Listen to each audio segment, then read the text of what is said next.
O Sistema Opinião foi até Brasília ouvir o ministro da Fazenda e presidenciável Henrique Meirelles. Além de falar da crise econômica e dos números que já começaram a dar sinais de recuperação, ele falou do desejo de ser candidato à presidência da República. Antes disso, eu já me despeço por aqui. Reveja todo o JD no nosso site tvpontaverde.tv.br. Uma boa tarde e nos vemos amanhã depois do Plantão Alagoas. Acompanhe agora a entrevista concedida à jornalista Isli Viana. O Sistema Opinião está em Brasília. Viemos para uma entrevista exclusiva com o ministro da Fazenda, Henrique Meirelles, o homem forte das finanças do país. Ministro, obrigada por nos receber. O senhor conseguiu reduzir no ano passado o déficit das contas públicas brasileiras, mas a conta ainda está no vermelho. É como numa casa em que não se pode gastar mais do que o valor do salário, mais do que se recebe. Quando será possível dizer que o Brasil vai finalmente sair da crise? Olha, nós já tivemos, de fato, uma evolução positiva nos últimos 2 anos. Em 2016... fazendo uma avaliação realista das contas, nós tínhamos fixado uma meta de chegar no máximo a um déficit de 170 bilhões de reais. Conseguimos limitar isso a 159 bilhões, um valor ainda elevado. Para 2017, fixamos a meta em 159 bilhões, e o resultado foi mais de 30 bilhões de reais, menor do que isso, que significa melhor do que a meta. O que é resultado, de um lado, de um controle fiscal muito forte do governo, diversos ministérios, etc., que nós estamos, de fato, tomando muito cuidado, e, ao mesmo tempo, de um aumento da arrecadação, em função da melhora da economia brasileira. Isto é, o Brasil começou a crescer. E está crescendo mais do que se esperava, o que é muito bom, não só pela criação de emprego, não só pelo fato que a inflação está baixa, o que é fundamental, mas também por aumentar a arrecadação do governo, portanto, diminuir esse déficit. Porque no final da história é exatamente o que você disse, né? O governo é como uma casa de família, não é um ser separado, com capacidade de gerar recursos, não. O governo, ou ele arrecada recursos da sociedade, através de impostos, ou ele toma dinheiro emprestado. E esta situação que nós herdamos do governo está gastando mais do que arrecada, portanto, tendo um déficit e, portanto, tendo que tomar emprestado para pagar despesas correntes, de fato, não é algo aceitável ou sustentável. Então, nós estamos controlando rigidamente as despesas e propondo medidas importantíssimas para controlar ainda mais. E aí, respondendo no final a sua pergunta, a nossa expectativa é que essas contas vão voltar ao terreno positivo em 2020, no máximo 2021. Isto é, acredito que 2020, isto é, no próximo ano ainda terá um déficit pequeno, mas em 2020 já podemos ter as contas equilibradas e a partir daí o Brasil tem condições sim de ter, ao invés de déficit, ter superávit, isto é, sobrar dinheiro para pagar as contas e ao mesmo tempo ir diminuindo um pouquinho a dívida. E onde que as contas ainda vão apertar mais? Olha, aperta principalmente na Previdência Social, porque as contas da Previdência no Brasil estão crescendo muito, né? E hoje já são responsáveis por cerca de 57% do orçamento da União. Portanto, e crescendo, né? Nesse ritmo deve chegar a 80% em alguns anos. Então é esse o ponto fundamental. Por quê? Porque tem uma coisa muito boa, positiva, é que o povo brasileiro está vivendo mais, o que é bom. Cada vez mais a população vive mais tempo. Por exemplo, as pessoas que têm hoje mais de 50 anos de idade, a expectativa de vida é que vão viver até 80, etc. A idade média de homem ainda é um pouquinho acima de 70, mulher é um pouco mais.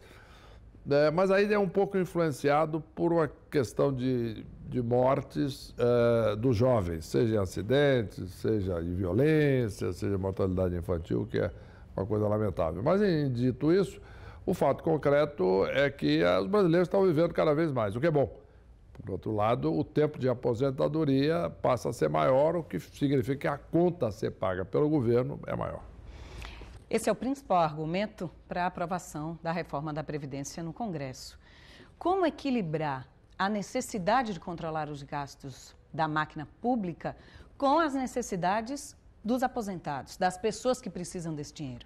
Eu acho que é uma coisa muito fácil e direta esse problema. O que os aposentados precisam é uma garantia de que vão receber a sua aposentadoria. Isso é que é importante. E para isso as contas têm que estar equilibradas. Porque qual é o pior? Você pega uma situação de um país como a Grécia, por exemplo. O país quebrou. Aí o que é que aconteceu? Não pôde mais pagar as aposentadorias. Então os aposentados ficaram alguns meses sem receber, o que é dramático. E depois teve que cortar o valor da aposentadoria. Depois não foi suficiente, cortou mais, cortou 14 vezes. Isso é trágico. E o que nós estamos tomando providência é para que isso não aconteça no Brasil. Isto é, todos os aposentados têm segurança, vão continuar recebendo sua aposentadoria, que não vai ter corte. Isso é a primeira coisa. Segundo, que aqueles que vão se aposentar no futuro vão poder ter certeza que vão receber a sua aposentadoria. E aí, a questão é clássica. Eu recebi uma mensagem escrita, né? Por e-mail, etc., de um cidadão que eu não conheço, recentemente, e ele me disse, eu faço contribuição, era estagiário, etc., desde os 18 anos de idade. Com 35 anos de contribuição, e como hoje não tem idade mínima, eu tenho a expectativa, e fiz todos os meus planos, para me aposentar aos 53. Aí ele continua. Ele diz, e eu não gosto de trabalhar. Eu prefiro me aposentar e gozar a vida. Por que o senhor quer que eu trabalhe mais tempo? Eu digo, por mim, você podia se aposentar aos 40. Eu respondi a ele. Agora, o problema é que o tempo que você ficar aposentado, este custo vai ser pago pelo povo brasileiro, que está tendo dificuldade. Então, por conta disso, todos devem trabalhar um pouco mais, para evitar situações do tipo, um dia desse eu conversando com alguns amigos disseram, olha, nós temos que ir porque nós vamos a uma festa hoje. Eu digo, opa, que bom. E ele diz, não, é uma amiga nossa que está comemorando hoje 25 anos de aposentada. Falei, que beleza, né? O problema é que isso é caro, entendeu? E o povo paga. E principalmente o povo mais pobre. Por quê? Hoje, o que acontece? A regra diz, a aposentadoria é por 35 anos de contribuição, no caso de homem, ou para 65 anos de idade, ou com 65 anos de idade, num ou outro, que vier primeiro. No entanto, o que acontece? Aqueles que têm menor renda, eles não conseguem trabalhar, muitos deles, a maioria, 35 anos com carteira assinada. Então, eles acabam tendo que se aposentar por idade. Eles se aposentam com 65 anos de idade. Enquanto aqueles que ganham mais e que faz contribuição todo mês, sem problema, nunca perde, e tem carteira assinada o tempo todo, estes aí se aposentam mais cedo. Então, a reforma, ela estabelece uma maior justiça. Por quê? Porque o tempo de aposentadoria, que principalmente para os mais pobres hoje é 65, passa a ser 55 nos primeiros 2 anos, para todos. Depois, 56, só depois de 20 anos é que ele volta aos 65. Em resumo, é um sistema mais justo para todos. Recentemente, o IBGE divulgou que pela primeira vez o número de pessoas, de trabalhadores na informalidade ou sem carteira assinada é maior do que o de pessoas com carteira de trabalho. Uma diferença de aproximadamente 1 milhão de trabalhadores entre essas duas categorias, digamos assim. Isso prova, claro, que o brasileiro tem muita criatividade para enfrentar a crise que já vem aí há pelo menos 4 anos. Mas o que é preciso fazer? Tanto para gerar mais empregos de carteira assinada e, claro, dar uma garantia para o trabalhador, mas também incentivar o empreendedorismo, que acaba sendo também uma alternativa boa e importante para a economia nacional. Bom, em primeiro lugar, eu gostaria de frisar que isso confirma o que nós estávamos falando antes, daquelas pessoas que não têm carteira assinada, estão no mercado informal e, portanto, tendem a, muitas vezes, não fazer a contribuição por 35 anos e, portanto, tem que se aposentar por idade, que hoje é 65 anos. Então, para homem. Então, isso é a primeira coisa, só para confirmar. Segundo, é o que você disse, o brasileiro tem muita criatividade, o que é bom. A economia começa a recuperar, então é normal que no início de um processo de recuperação haja um crescimento muito grande dos empregos informais ou sem carteira assinada, etc. Agora, como é que podemos resolver isso ao longo do tempo? Mantendo taxa de crescimento elevada, isto é, a economia crescendo, etc., o que vai fazer com que, em primeiro lugar, as próprias empresas tenham interesse em ter maior estabilidade dos seus funcionários e, portanto, começar, de fato, a assinar carteira, tudo isso. E as pessoas também, com o tempo, terem maior interesse em ter carteira assinada e maior segurança para isso. E, em alguns casos, inclusive, exigir. Por quê?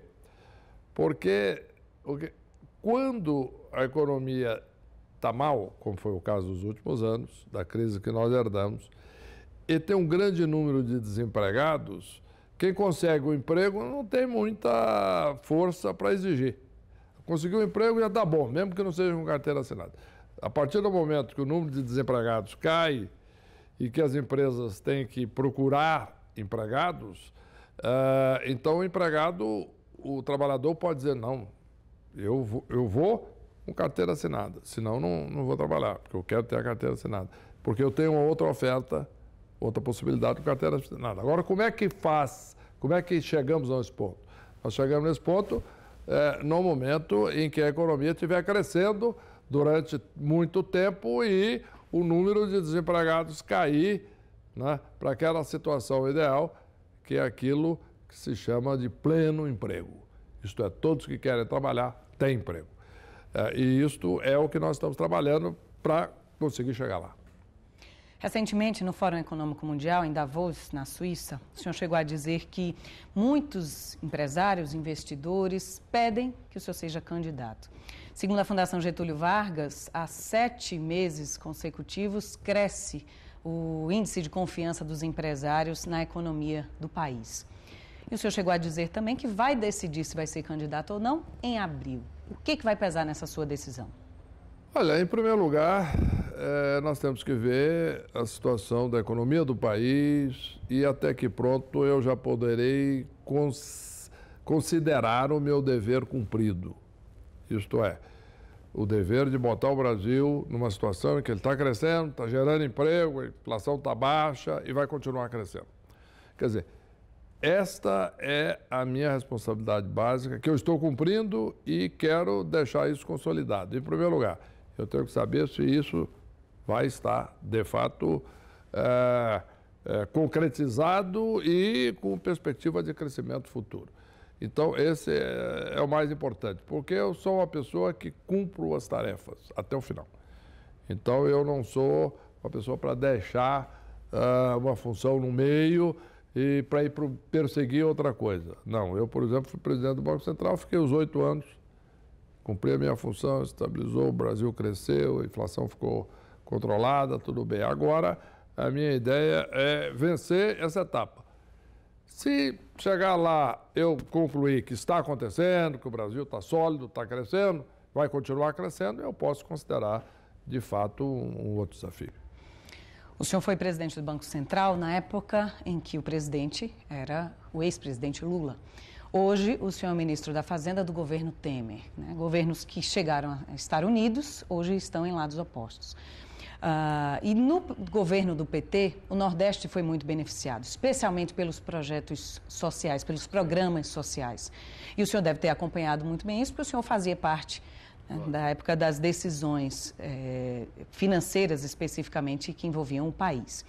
Caso o senhor seja candidato a presidente da República, e caso o senhor seja eleito presidente da República, como que o Nordeste vai ter visibilidade no seu governo, levando em consideração que o Nordeste tem muitas demandas sociais e demandas econômicas também? Mas como que o senhor vê o Nordeste na sua importância? Olha, o Nordeste é fundamental e essa questão social tem que ser enfrentada com todo o vigor, toda a decisão. Eu sempre fui favorável e sempre defendi, no mundo inteiro, quando se criticava, por exemplo, alguns programas sociais brasileiros, eu sempre dizia o seguinte: olha, de fato a melhor política social é criar emprego, mas ela tem que ser complementada por atender àqueles que não conseguem emprego por diversos fatores, tá? E o Nordeste é um exemplo onde isto é fundamental. Então, tem que, em primeiro lugar, fazer uma política social complementando para aqueles que não estão no mercado de trabalho. Número 1. Número 2, dar oportunidade. Por exemplo, agora tem o programa Progredir. O que significa isso, entre outras coisas? Não é? E o que nós temos que ter também? Possibilidade de que, na medida em que o pai ou a mãe de família tenha o salário do Bolsa Família ou o auxílio do Bolsa Família, nós tenhamos, de fato, condições das crianças irem para a escola, aprenderem e, no futuro, não precisar do Bolsa Família. E mais, para o próprio pai ou mãe, a oportunidade de, com a criação de emprego, ele ou ela possa deixar o Bolsa Família, não por algum problema, mas porque tem uma oportunidade melhor, conseguir um salário melhor. O senhor entende que a fome ainda é um problema grave no Nordeste? Sim, certamente, e isso é uma coisa que tem que ser resolvido. Tem uma série de questões aí, desde ordem de obras, como é o caso da transposição de São Francisco e etc., questões de irrigação, fundamental, e também de distribuição de renda e de crescimento do país. Isso é fundamental, para dar oportunidade de emprego para todos. Uma pesquisa recente do SPC diz que 34% dos brasileiros, primeiro, antes desse número, tem o número das pessoas que não votariam em pessoas, em candidatos, em políticos envolvidos com corrupção. Mas 34% desse grupo disse que não votaria em candidatos desconhecidos politicamente. Claro que o senhor já está no governo, em vários governos, há muito tempo, mas o senhor foi eleito deputado federal antes de assumir a presidência do Banco Central, mas não chegou a assumir o cargo, não é isso? Como que o senhor pretende se aproximar da população, visto que politicamente, seu nome é forte economicamente, mas politicamente há um caminho diferente a percorrer? Como o senhor pretende se aproximar do eleitor? Olha, caso eu decida ser candidato até o final de março, começo de abril, aí, evidentemente, eu vou, nesse caso, se a decisão for ser candidato, eu, evidentemente, terei que organizar uma campanha, circular pelo país, ir a todas as regiões do país, todas as cidades em que for possível, exatamente para levar essa mensagem de um governo eficiente, um governo que gera crescimento econômico, criação de emprego e, principalmente, mostrar o trabalho que foi feito, né? Que é um trabalho e que está tirando o Brasil da recessão, criando emprego. Esperamos esse ano de 2018, na realidade, criar mais de 2,5 milhões de empregos no Brasil.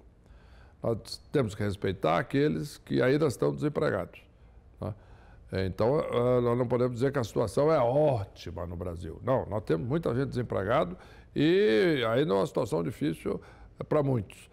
O importante é continuar criando emprego para que todos os brasileiros que queiram trabalhar tenham oportunidade de trabalhar. Ministro, muito obrigada pela sua atenção. Boa sorte aí nesse desafio de cuidar das nossas finanças. Muito obrigado. Precisamos aí de dar os braços, todos nós aí, e trabalhar pelo Brasil. Obrigada. Obrigado.